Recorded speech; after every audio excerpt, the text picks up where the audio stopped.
able to screen our film over 57 countries, but not yet in Japan. And that says something in and of itself. You know, the man you accused, Noriyuki Yamaguchi, was a prominent figure, as we said. He wrote the late Japanese PM Shinzo Abe's biography. Yamaguchi maintains his innocence to this day. We have to say, he was never convicted of a crime. And you know, what really struck me in the press conference that he gave, you attended, he said, quote, "I really regret what happened because she suffered a lot." How did you interpret that comment? I actually, while he was giving a statement at a press conference, I joined as well to listen to his side of the story as a journalist. So I still remember that moment, hearing him saying, you know, he is sort of saying, yes, I regret because I got PTSD towards me, but he also says, so did I, so me too. And that was really a wake-up point for me that, you know, talking about truth is so difficult. And there are multiple sides of the story, but yet the reason why it's so hard to talk about sexual violence is because, legally speaking, it's hard to prove. And that's why I named this film called Black Box Diaries, because these police and prosecutors always saying, you know, this sexual violence happens behind a closed door and it's in black box. No one knows what happened. But that's not true. Through my investigation, I found people who remember right before me going to the hotel, how I tried to get off from the taxi, how I, you know, looked in CCTV when he was pulling me away to the hotel room. Mm-hmm. So it's just the matter of how legally we need to update our law. The definition of rape is not still down on consent in Japan. Yeah, it is not consent in many cases. It's the violence that needs to be proven. I mean, look, you have had support, of course, but you've also faced a lot of shocking slander and the backlash at home. National media barely covered the story at first. Investigators kept giving you excuses. You had to push them, both investigators and witnesses.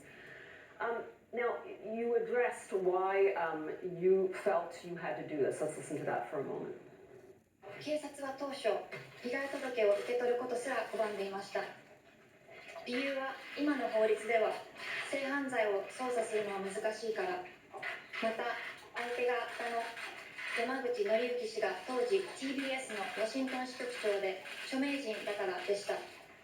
事件後、私はジャーナリストとして真実を追いかけることに集中しました。そうせざるを得なかったのです。被害者として自分に真正面から向き合ってしまうと精神的に押しつぶされそうだったからです。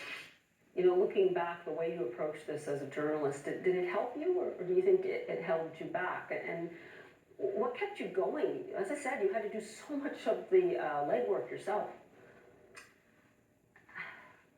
You know, I can't believe, you know, this happened to me 2015, and today, 2025, it's been 10 years that I've been facing my own case. And I think, in a way, being a journalist helped me because I could question these things and I could distance myself as a survivor, and that was how I survived.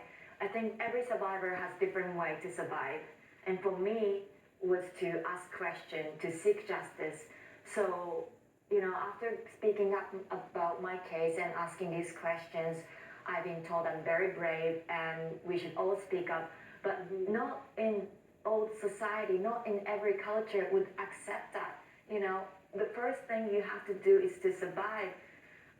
So it's not for everyone, but for my own case, I had to do it because I wanted to know what happened to me and what was the possible cover-up. How did that happen?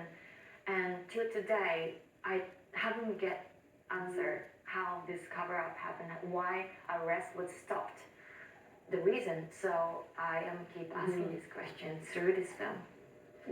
I do want to get to something that was so painful. Your mother was outside the courtroom today.